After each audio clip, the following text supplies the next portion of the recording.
মৰমৰ ছাত্ৰ ছাত্ৰীসকল আৰ.এছ. টিউশ্যন চেণ্টাৰলৈ তোমালোকক স্বাগতম জনাইছোঁ। আজি আমি আলোচনা কৰিবলৈ লৈছোঁ নৱমমান শ্ৰেণীৰ 16 নম্বৰ অধ্যায়। অধ্যায়টোৰ নাম হৈছে সন্মান। এইটো এটা ইম্পৰ্টেণ্ট চেপ্টাৰ তোমালোকৰ। এইটো চেপ্টাৰৰ পৰা ভালেখিনি নম্বৰ পৰীক্ষাত আহিব। গতিকে তোমালোকে এই অধ্যায়টো ধুনীয়াকৈ মনোযোগ সহকাৰে ভিডিঅ'টো চাই লোৱা আৰু বহীত লিখি লোৱা। যদি কিবা অসুবিধা পোৱা মোক কমেণ্ট ছেকশ্যনত জনাই দিবা। আৰু যদি মোৰ আগৰ ভিডিঅ'বোৰ চোৱা নাই এতিয়াই গৈ চেনেলটো ছাবস্ক্ৰাইব কৰি লৈ প্লে'লিষ্টত গৈ ভিডিঅ'খিনি একফালৰ পৰা চাই বহীত উঠাই লোৱা। চোৱা 1 নম্বৰটোত কি দিয়া আছে, অতি চমু উত্তৰ দিয়া। ক নম্বৰটো হৈছে অধিকাৰ আৰু শাসনকৰ্তা নথকা দেশ এখনে কেনেকুৱা আচৰণ কৰে। যি দেশৰ অধিকাৰ আৰু শাসনকৰ্তা নাই সেই দেশৰ অৰাজক আৰু ধুমুহা বতাহত ঘূৰিয়াল নথকা নাৱৰ দৰে অস্থিৰ। তাৰে পিছৰ প্ৰশ্নটো, ছাত্ৰে শিক্ষকৰ ধাৰ খুজিব পাৰেনে? Important question. নোৱাৰে, এইটো কেতিয়াও নোৱাৰিব। পৃথিৱীত এনে বস্তু নাই যাক দি ছাত্ৰে তেওঁৰ শিক্ষকৰ ধাৰ খুজিব পাৰে। তেওঁ দেৱতাৰো দেৱতা, বিধাতাৰো বিধাতা, ৰজাৰো ৰজা। তেওঁ কোন? চোৱা, তেওঁ হ'ল জগতখন ধাৰণ কৰোঁতা ভগৱান ঈশ্বৰ। তেওঁৱেই হ'ল সকলোৰে ঊৰ্ধ্বতম। চোৱা, হেমচন্দ্ৰ বৰুৱা কোনকৰ কাকতৰ সম্পাদক? কোনখন কাকতৰ সম্পাদক? ইয়াতে টাইপিঙত ভুল হৈছে। চোৱা, হেমচন্দ্ৰ বৰুৱা কোনখন কাকতৰ সম্পাদক বুলি সুধিছে? আছাম নিউজ কাকতৰ সম্পাদক। Important question. হেমকোষ কি? Important question. হেমকোষ হ'ল বৃহৎ কলেবৰৰ অসমীয়া অভিধান। ইয়াৰ ৰচক হৈছে হেমচন্দ্ৰ বৰুৱা। কেতিয়াবা এনেকৈ আহে হেমকোষৰ ৰচক কোন? হেমচন্দ্ৰ বৰুৱা। তাৰে পিছৰ প্ৰশ্নটো হৈছে কানীয়া কীৰ্তনৰ ৰচক কোন? কানীয়া কীৰ্তনৰ ৰচক হ'ল হেমচন্দ্ৰ বৰুৱা। এইটোৱে ইম্পৰ্টেণ্ট কুৱেশ্যন। গতিকে এইটো অধ্যায়ত যিখিনি কুৱেশ্যন আছে আটাইখিনি ইম্পৰ্টেণ্ট কুৱেশ্যন। একেবাৰে অলপ শ্বৰ্ট ভিডিঅ', ইয়াতকৈ সৰু ভিডিঅ' আৰু বনাব নোৱাৰি। ইয়াত আটাইবোৰ কুৱেশ্যন মই তোমালোকক চুটিকৈ আলোচনা কৰি দিছোঁ। ধুনীয়াকৈ বহীত লিখি লোৱা। চোৱা, 2 নম্বৰটোত দিয়া আছে ঈশ্বৰৰ পাছতে পিতৃ মাতৃ আমাৰ মানৱীয় কথাষাৰ বুজাই লিখা। ঈশ্বৰৰ পাছতে পিতৃ মাতৃ আমাৰ মানৱীয়। তেওঁবিলাকে আমাক জন্ম দিছে আৰু তুলি তালি ডাঙৰ দীঘল কৰিছে। অনেক দুখ কষ্ট সহি আমাক মানুহ কৰিবলৈ যৎপৰোনাস্তি চেষ্টা কৰিছে। পিতৃ মাতৃৰ বাবে আমি এই বিচিত্ৰ সংসাৰখন দেখিবলৈ পাইছোঁ। সেই পিতৃ মাতৃ আমাৰ বাবে মান্য। চোৱা, ইয়াত কি কৈছে যে ঈশ্বৰৰ পাছতে আমি আমাৰ মাননীয় সন্মানৰ পাত্ৰী হৈছে আমাৰ মা দেউতা, হয়নে? তেখেতসকলে আমাক বহুত কষ্টৰে তুলি তালি ডাঙৰ দীঘল কৰিছে আৰু যিমান কষ্ট সহ্য কৰিব পাৰে সহ্য কৰি আমাক যিখিনি অভাৱ পূৰণ কৰিবলৈ চেষ্টা কৰিছে। চোৱা, পিতৃ মাতৃৰ বাবে আমি এইখন পৃথিৱীত কি কৰিছোঁ? দেখিবলৈ পাইছোঁ। এই ধুনীয়া পৃথিৱীখন আমি মা দেউতাৰ বাবে দেখিবলৈ পাইছোঁ, চাবলৈ পাইছোঁ। সেয়ে পিতৃ মাতৃ আমাৰ বাবে কি? মান্য।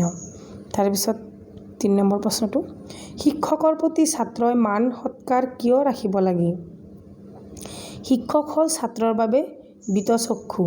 শিক্ষকে ছাত্ৰক জ্ঞানৰ আলোকৰে সমাজত সুকলমে বিচৰণ কৰিবলৈ শিকায়।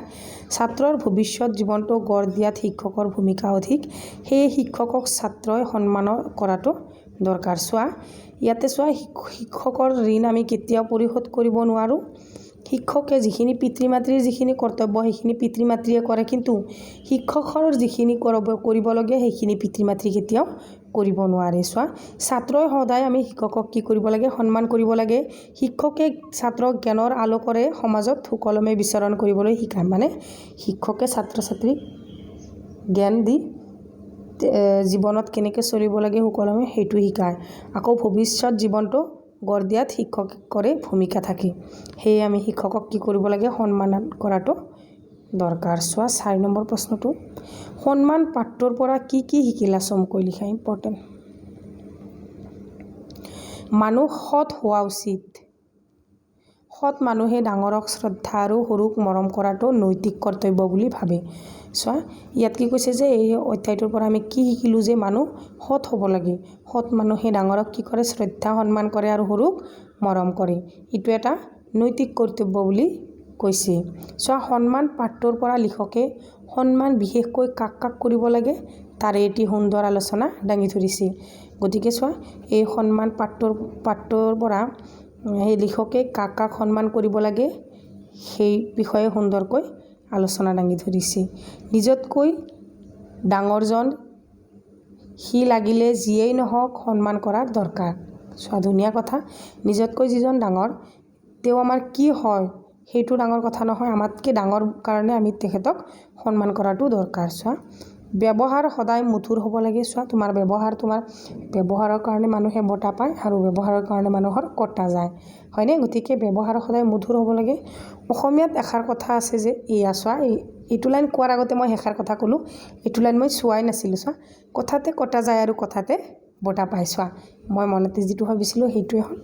গতিকে কথাতে মানুহে কটা যায় আৰু কথাতে বঁটা পায়। যদি তোমাৰ কথা ভাল লাগে, তুমি যিমান বেয়া ব্যৱহাৰ এটা আলহী ঘৰত আহিলে ছাপ'জ তুমি খাবলৈ দিয়া নিদিয়া কথা নাই, কিন্তু ধুনীয়া এষাৰ মাত দি ওচৰত বহি ভালকৈ কথা এষাৰ ক'লে মানুহে সেইটোতে শান্তি পায়। কিন্তু তুমি যদি কথাই তোমাৰ খহটা খিংখিঙীয়া তাৰপিছত তুমি খুৱাই লোৱাই উৰাই দিলা, কিন্তু সেইটোত মানুহে সুখী নহয় বা শান্তি নাপায়।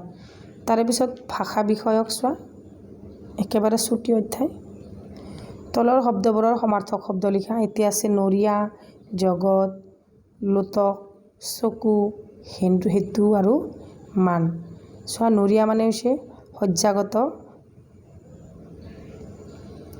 জগত মানে হৈছে ধৰা বা ধৰণী, এইটো বেছিকৈ অহা দেখা যায় পৰীক্ষাত। লোটক মানে চকু মানে নয়ন, মান মানে শ্ৰদ্ধা বা সন্মান। তাৰপিছত বিপৰীত শব্দ লিখা। শ্ৰদ্ধা, শলাগ আদি, দুষ্ট, জ্যেষ্ঠ আৰু ন্যায়। ইয়াতে আছে চোৱা শ্ৰদ্ধা এইটো হৈছে অসন্মান, শলাগ মানে অশলাগ অকৃতজ্ঞ, দুষ্ট মানে সাধু, জ্যেষ্ঠ মানে হৈছে কনিষ্ঠ আৰু ন্যায় মানে হৈছে অন্যায়। তাৰে পিছত দুটা অতিৰিক্ত ধুনীয়া কুৱেশ্যন মই লিখি দিছোঁ। চোৱা কানিয়াৰ কীৰ্তনৰ ৰচক কোন? এইটো হৈছে হেমচন্দ্ৰ বৰুৱা, বৰ ইম্পৰ্টেণ্ট কুৱেশ্যন। তাৰে পিছত হেমকোষ কি? আগতে হয়তো আলোচনা কৰিছোঁ, তথাপিও আৰু এবাৰ মই কৈ দিছোঁ যে হেমকোষ হ'ল বৃহৎ কলেবৰৰ অসমীয়া অভিধান। ইয়াৰ ৰচক হেমচন্দ্ৰ বৰুৱা বা হেমকোষৰ ৰচক কোন?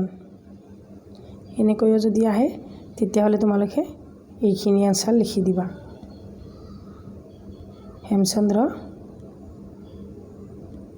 হেমচন্দ্ৰ গোস্বামী, হয়নে? এইটো লিখি দিবা। গতিকে ভিডিঅ'টো চাই কেনে পালা মোক কমেণ্ট ছেকশ্যনত জনাবা। আৰু যদি আগৰ ভিডিঅ'বোৰ চোৱা নাই প্লে'লিষ্টত গৈ চাই লোৱা। Thank you for ৱাটছ।